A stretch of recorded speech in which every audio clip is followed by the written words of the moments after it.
Hello, ഇന്ന് നമ്മൾ ഉണ്ടാക്കുന്നത് ഒരു കാശ്മീരി പൊട്ടറ്റോ കറിയാണ്. വളരെ സിമ്പിളാണ്. ചപ്പാത്തിക്ക്, അതുപോലെ ചോറിന്, ദോശയ്ക്ക്, അപ്പത്തിനെല്ലാം കൂട്ടാൻ പറ്റുന്ന കറിയാണ്.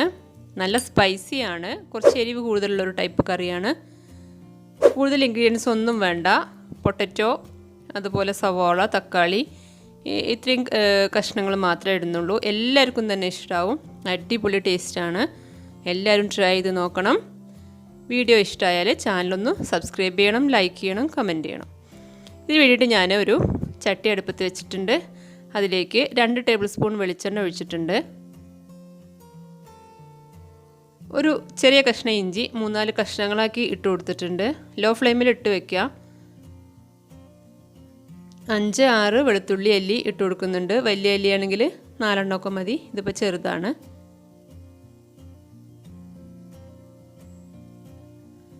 ഒരു ചെറിയ കഷ്ണം പട്ട. സ്പൈസസ് ഒക്കെ വളരെ കുറച്ച് മതി. ഞാൻ തീരെ ചെറിയ കഷ്ണം പട്ടയാണ് ഇട്ടത്. ഒരു ഏലക്കായ ഇട്ടിട്ടുണ്ട്. 2 ഗ്രാമ്പൂ ഇട്ട് കൊടുക്കുന്നുണ്ട്.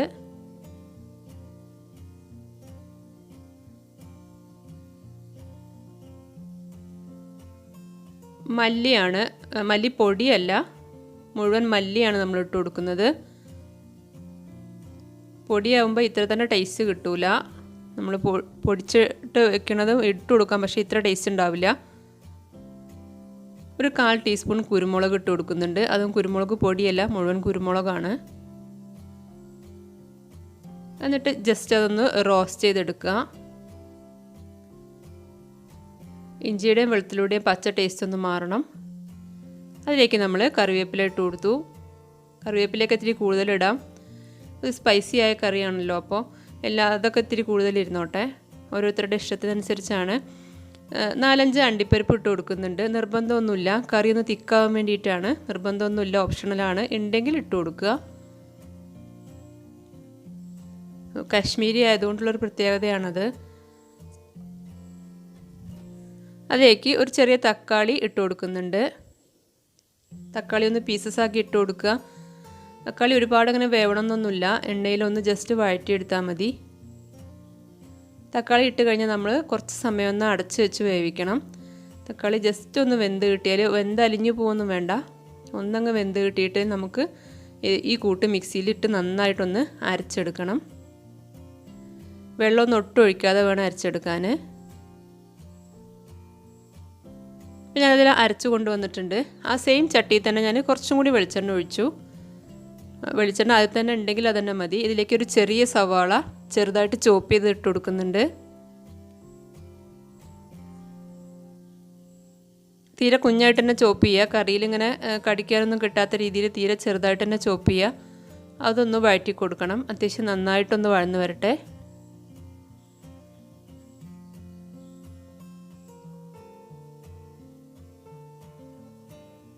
ഇത് അത്യാവശ്യം നന്നായിട്ടൊന്ന് വഴണ്ട് വരണം.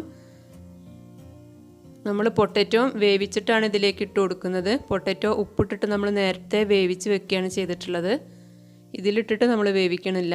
ഞാൻ നേരത്തെ തന്നെ പൊട്ടറ്റോ ഉപ്പിട്ടിട്ട് കുക്കറിൽ വേവിച്ച് മാറ്റി വെച്ചിട്ടുണ്ട്.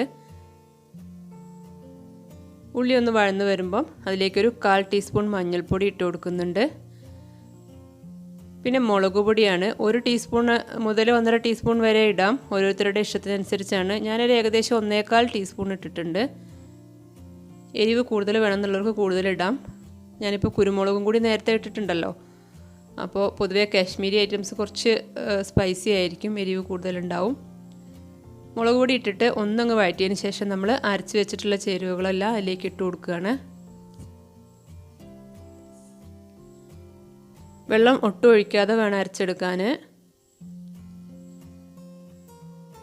അരച്ച് വെച്ചിട്ടുള്ളതെല്ലാം അതിലേക്ക് ഇട്ടതിന് ശേഷം നമ്മൾ നന്നായിട്ടൊന്ന് ഇളക്കി കൊടുക്കുക. തക്കാളിയിൽ നിന്ന് കുറച്ച് വെള്ളം ഇറങ്ങിക്കാണും, അപ്പോൾ ആ വാട്ടർ കണ്ടൻറ്റ് ഒന്ന് പോകുന്നവരെ ഒന്ന് നന്നായിട്ട് ഇളക്കി കൊടുക്കുക.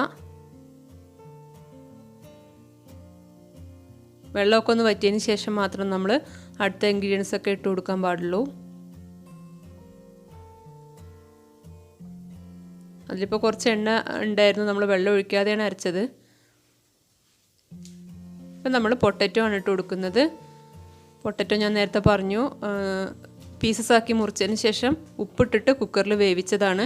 ഉപ്പ് ആ സമയത്ത് ഇട്ട് കൊടുത്താൽ മാത്രമേ ഉപ്പ് അതിലേക്ക് പിടിക്കുള്ളൂ. നമ്മൾ കറിയിൽ ഗ്രേവിയിൽ നമ്മൾ വേറെ ഉപ്പ് ഇടും, പക്ഷെ അത് പൊട്ടറ്റോയിലേക്ക് പിടിക്കില്ല. അതുകൊണ്ടാണ് പൊട്ടറ്റോ ആദ്യം തന്നെ വേവിച്ച് വെച്ചത്. ആവശ്യത്തിനുള്ള വേവാവുന്ന അത്രയും വരെ വേവിച്ചെടുക്കുക. ഹാഫ് കുക്കഡൊന്നും ആയാൽ പോരാ. ഈ പൊട്ടറ്റോ ഇട്ടതിന് ശേഷം അതൊന്ന് കൂട്ടൊന്ന് ഇളക്കി മിക്സ് ചെയ്യുക. എന്നിട്ട് ആവശ്യത്തിനുള്ള വെള്ളം ഒഴിച്ചു കൊടുക്കുക. കറി എത്ര തിക്നെസ് വേണം അതിനനുസരിച്ചുള്ള വെള്ളം ഒഴിച്ചു കൊടുക്കുക. അത് ഓരോരുത്തർക്കും തീരുമാനിക്കുക. പൊതുവേ കുറച്ച് തിക്കായിട്ടുള്ളൊരു കറിയാണിത്. ആവശ്യത്തിനുള്ള വെള്ളം ഒഴിച്ചു കൊടുക്കുക. നമ്മൾ കറി പ്രിപ്പയർ ചെയ്യുമ്പോൾ കുറച്ച് തിക്കായിരുന്നാലും കുറച്ച് ലൂസായിരുന്നാലും അത് കുറച്ച് കഴിയുമ്പോൾ വീണ്ടും തിക്കായി വരും. അപ്പോൾ അതിനനുസരിച്ച് നമ്മൾ വെള്ളം ഒഴിച്ചു കൊടുക്കുക. വേറെ പിന്നെ എക്സ്ട്രാ ഇൻഗ്രീഡിയൻസ് ഒന്നും ഇതിൽ ആവശ്യമില്ല. ഈ സമയത്ത് നമ്മൾ ഉപ്പൊന്ന് നോക്കുക. കാരണം ഗ്രേവിയിലേക്കുള്ള ഉപ്പ് നമ്മൾ ഇട്ടിട്ടില്ല, പൊട്ടറ്റോയിലേക്കുള്ള ഉപ്പ് മാത്രമേ നമ്മൾ ഇട്ടിട്ടുള്ളൂ. അപ്പോൾ ഗ്രേവിയിലേക്കുള്ള ഉപ്പ് ഈ സമയത്താണ് ഇട്ട് കൊടുക്കുക. പൊട്ടറ്റോ പീസസൊക്കെ ഉപ്പ് നന്നായിട്ട് പിടിച്ചിട്ടുണ്ടാവും. അപ്പോൾ അത് പ്രശ്നമാക്കണ്ട. ഈ സമയത്ത് ഉപ്പ് കറക്റ്റാണോ എന്ന് നോക്കിയിട്ട് കുറവുണ്ടെങ്കിലൊന്ന് ഇട്ട് കൊടുക്കുക. ഇത് തിളയ്ക്കുന്നതോട് കൂടി തന്നെ കറി റെഡിയായി. ഞാൻ ഉപ്പ് ജസ്റ്റ് ഉണ്ടോ എന്ന് നോക്കുകയാണ്.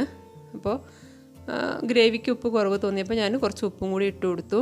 ഇത്രയേ ഉള്ളൂ, കറി റെഡിയായി. ഈസി ആയിട്ട് ഉണ്ടാക്കാവുന്ന കറിയാണിത്.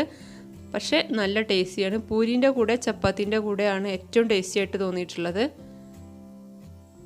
പൂരിക്കൊക്കെ ബെസ്റ്റ് കോമ്പിനേഷനാണ്. സ്ഥിരമായി നമ്മൾ പൊട്ടറ്റോ വേറെ തേങ്ങാപ്പാൽ ഒഴിച്ച കറിയൊക്കെയല്ലേ ഉണ്ടാക്കുക. അപ്പോൾ ശരിക്കും വെറൈറ്റി ആയിട്ട് ട്രൈ ചെയ്യാവുന്നൊരു ഐറ്റമാണ്. ഇപ്പോൾ റെഡിയായി, ഞാൻ സെർവ് ചെയ്തിട്ടുണ്ട്.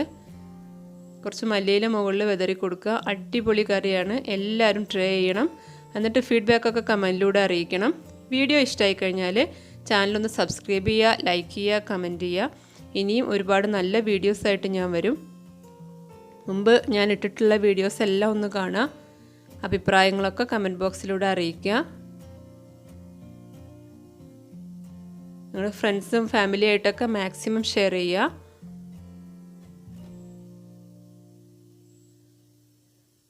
ഇത് ഞങ്ങൾ ഈദിൻ്റെ ജസ്റ്റ് ഒന്ന് ഷോപ്പിങ്ങിന് പോയതാണ്. ചെറിയൊരു ബുട്ടീക്ക് പോലത്തെ ഒരു ഷോപ്പാണ്. ഞങ്ങൾ ഈദ് ഷോപ്പിങ്ങിന് വേണ്ടിയിട്ട് പോയതാണ്. പക്ഷേ ചെറിയ ഷോപ്പാണെങ്കിലും വളരെ കുറച്ച് കളക്ഷൻസേ ഉള്ളൂ. എങ്കിലും എല്ലാം തന്നെ നല്ല പെട്ടെന്ന് തന്നെ സെലക്ട് ചെയ്ത് പോരാൻ പറ്റി. നല്ല അടിപൊളി കളക്ഷൻസാണ്. റെഡിമെയ്ഡ് ഡ്രസ്സിൻ്റെ ഒരു കളക്ഷനാണ്.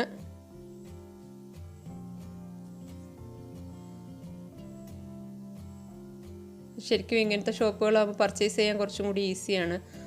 വലിയ ഷോപ്പിൽ നിന്നൊക്കെ എടുക്കുന്നതിനേക്കാളും നല്ലത്. പെട്ടെന്ന് തന്നെ കാര്യങ്ങൾ കഴിഞ്ഞിട്ട് പോരും ചെയ്യാം. അവിടെ നല്ല കളക്ഷൻസ് ആയിരുന്നു ഉണ്ടായിരുന്നത്.